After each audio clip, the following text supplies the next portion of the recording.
Snow drifted across the old highway like a hush placed over the world, soft and trembling, as though winter itself feared disturbing the secrets hidden beneath its white breath.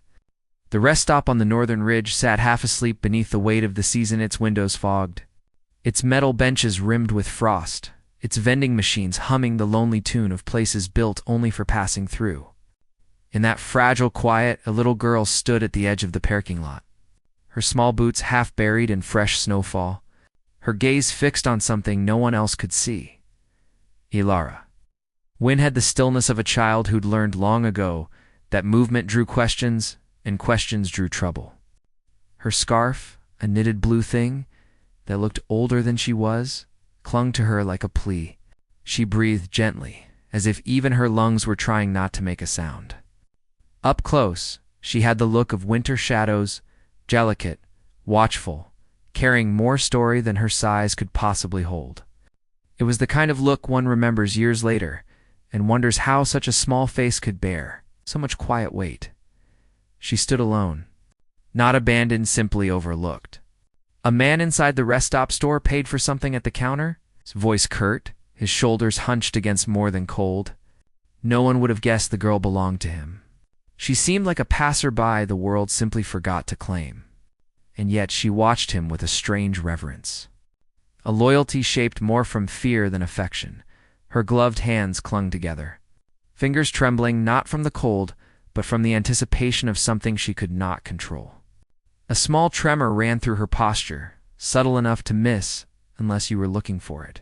No one was. Not yet. A thick plume of steam rolled across the lot as a transport van pulled in, the side emblazoned with the faded emblem of a regional K-9 unit. Even before the vehicle fully stopped, 14 dogs inside rose with synchronized alertness, their silhouettes pressing against the frosted windows, their bodies quivering with instinct. The driver's door opened with a groan, and Officer Rowan Hale stepped out into the winter light. He carried the air of a man who had once laughed easily but had misplaced the memory of how. His face bore the fatigue of sleepless nights, kind carved not by physical exhaustion but by the lingering ache of unresolved grief. Despite his quiet sorrow, something gentle lived behind his eyes.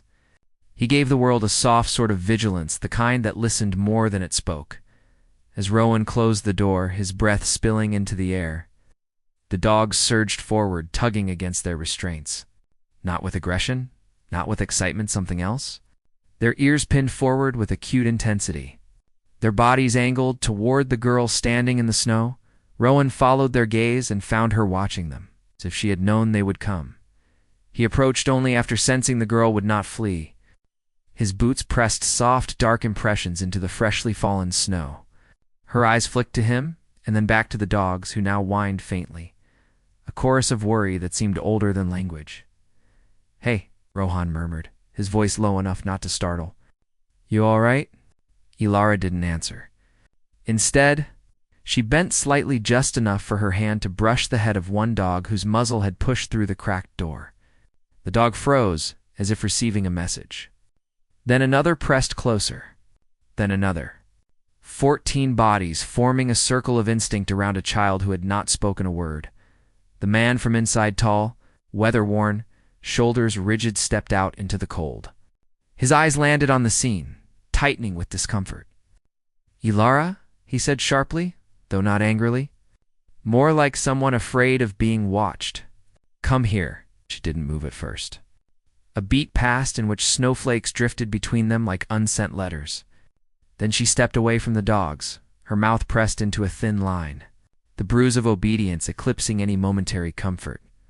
Rowan studied the man, Silas Thorne, a name he recognized from petty town gossip, whispered in convenience store aisles, and muttered at diner counters. Stories that painted the man as trouble, though the people telling them never agreed on why. Myth, rumor, or a truth Rowan had learned long ago that the difference between them was often nothing more than who got to speak first. But Rowan did not intervene. Not yet. Something held him still, the way the girl's shoulders curved inward, the way her steps seemed pulled by invisible strings, the way the dogs continued to track her movement. Long after she'd reached the man's side, Silas placed a hand on her shoulder, His grip was firm, but not cruel. She glanced up at him with an expression Rowan couldn't decipher: fear, longing, trust, uncertainty, all braided into something too complex for a child's face. "Sorry if she bothered your dogs," Silas muttered without meeting Rowan's eyes. "They're not bothered," Rowan replied, though the tension in his voice hinted at a deeper question. "They don't react like that unless something's wrong." Silas stiffened. "Nothing's wrong." Lara's eyes flicked to Rowan, just for half a second. A silent, fragile question lived there: do you believe him? But before Rowan could respond, the girl did something so small, so minute, he almost missed it. Her hand brushed across her stomach, fingers tapping lightly against her coat. A gesture too specific to be accidental. Too practiced. Too quiet, a signal, not one Rowan recognized, but the dogs did. Every single one froze. Heads lifted, ears forward, bodies taut, a collective breath suspended in winter air. The synchronicity was eerie, like the moment before an orchestra begins its first note. Rowan's pulse tightened. He looked back at Alara, but she had lowered her gaze, as if the signal had been expelled from her body, and she no longer had ownership over it. Silas turned, tugging her gently toward their car. "We need to go." The snow thickened, veiling them in a curtain of white. Rowan felt a tug of urgency in his ribs. A ghost of instinct he had not felt since the night he lost the partner who once stood beside him. Something inside him whispered that he should step forward, call out, intervene, but Winter swallowed his hesitation. And the moment slipped through his fingers like thawing ice as Alara climbed into the passenger seat. A scrap of paper fell from her coat. It fluttered once and landed near Rowan's boot. He bent to pick it up, half expecting a child's scribble. Instead, he found a crude drawing, shaky lines depicting a windowless room. A small figure curled in a corner, a door locked from the outside. He looked up, but the car door slammed before he could speak.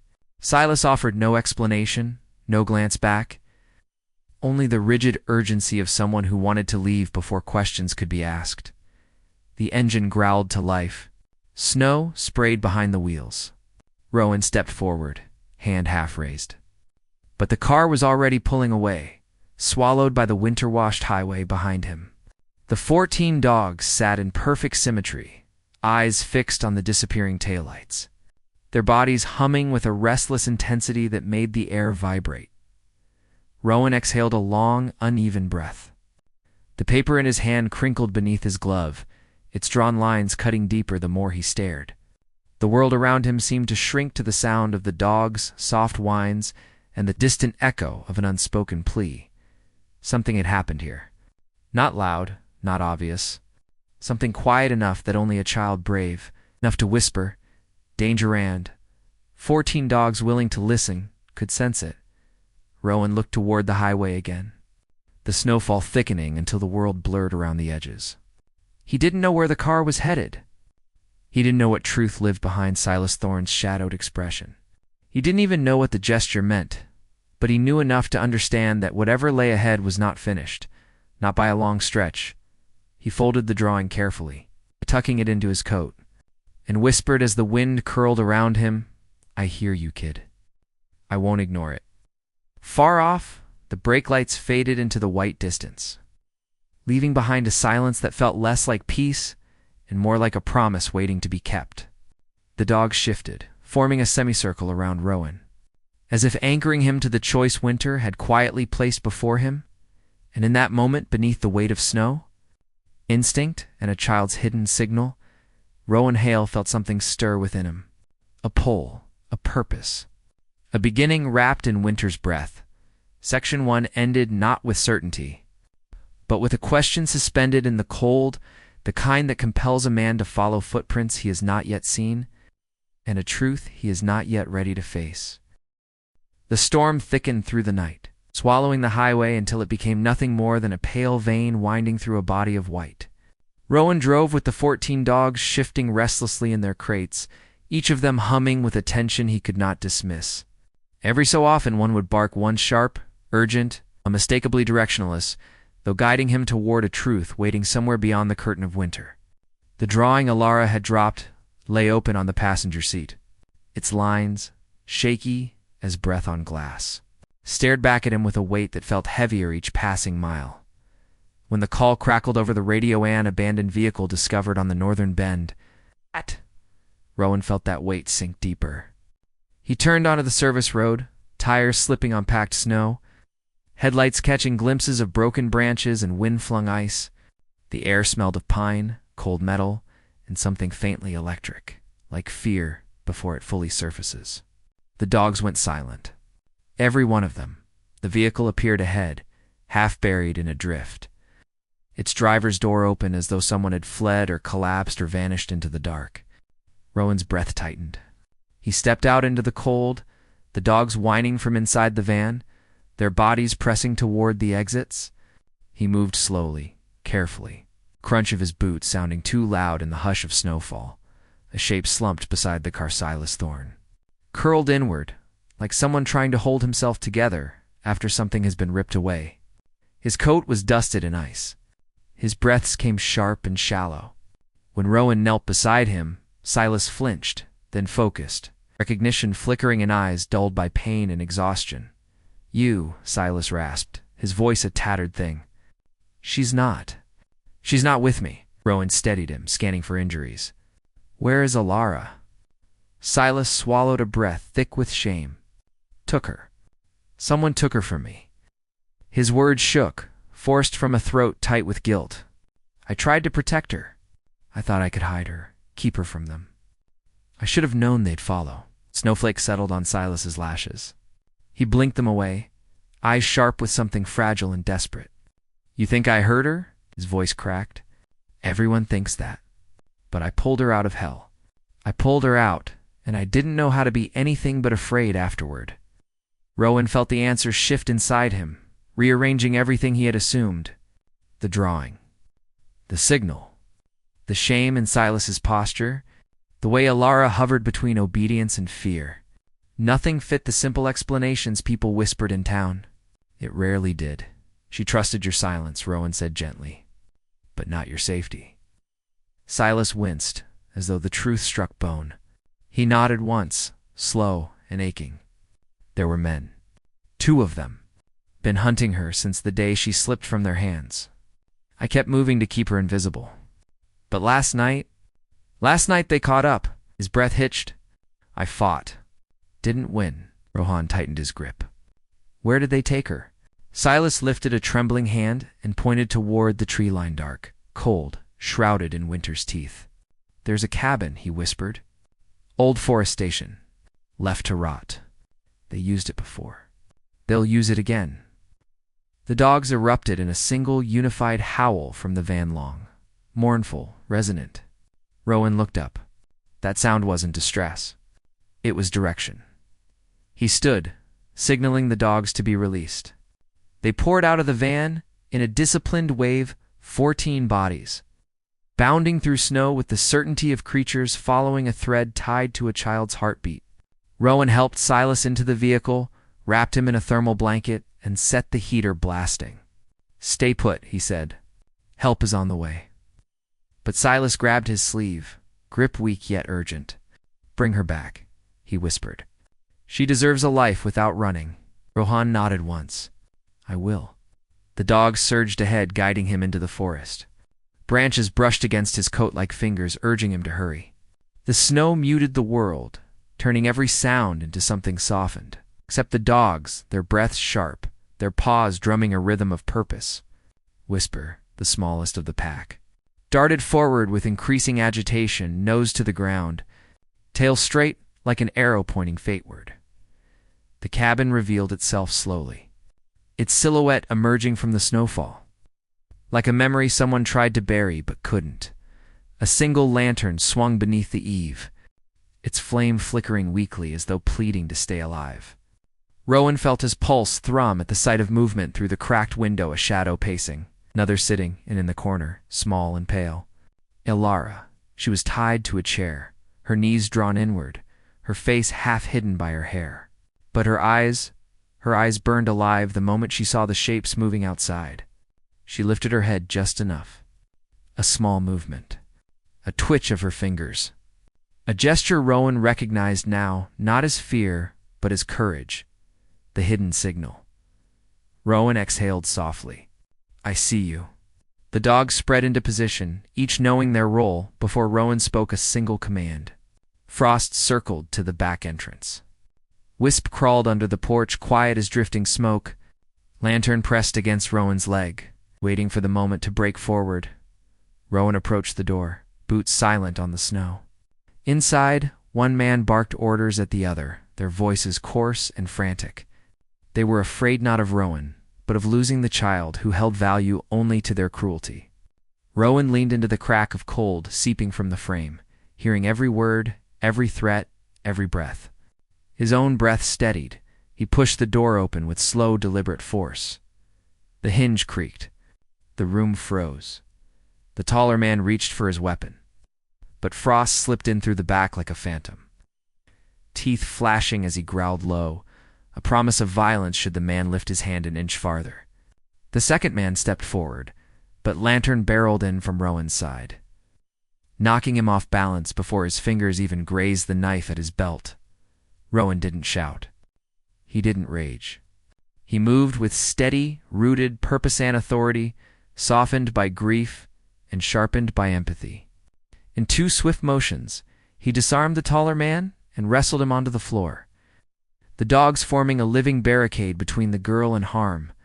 Ilara's breath trembled, but she did not cry. Instead, she pressed her face against Ash, who had reached her first, his muzzle nudging her knee with tenderness that broke Rowan's composure for a second. It's all right, Ow. Rowan murmured, untying the ropes. You're safe now. She clutched his coat with fingers stiff from cold, her small body trembling not from fear but from release. Outside, the storm began to ease. The snowfall softened into a gentle drift. As though the sky itself exhaled in relief, Rowan carried her out, the pack forming a protective escort. Silas was nowhere near strong enough to walk across the snow. But the moment Rowan approached the vehicle, Ilara reached her hand toward the window. Silas, pale but conscious, lifted his trembling fingers in return. You did your best, she whispered, her voice small but certain. The words struck him with the force of a thaw breaking through ice. He lowered his head and wept hand. The sound was not loud, but honest, as emergency teams arrived and the cabin lights dimmed behind them. Rowan felt something shift inside him, a weight that had lived there for years, heavy, cold. Shaped by the partner he couldn't save, loosened its grip just enough to let warmth seep in. Fate had given him a second chance to hear a silent cry and answer it. When the night finally quieted and the world settled into a softer stillness, Rowan stood beside the van with the dog circling his legs. The highway stretched ahead, lit faintly by stars peeking through thinning clouds. The future remained uncertain, full of investigations, healing, choices, but something essential had mended. Rowan watched Ilara lean her head against Silas's shoulder through the frosted glass, safe for the first time in far too long, and he breathed in the cold air as if it were something sacred. In that breath lived a truth that would outlast winter itself. Sometimes the smallest voices call out the loudest. Sometimes the quietest signals save a life. And sometimes healing begins the moment someone finally listens. If this story stirred something gentle inside you, if it reminded you that even in the harshest winters, courage finds a way, stay close to these whispered tales. Subscribe, and walk with us into the next story carried softly on the wind.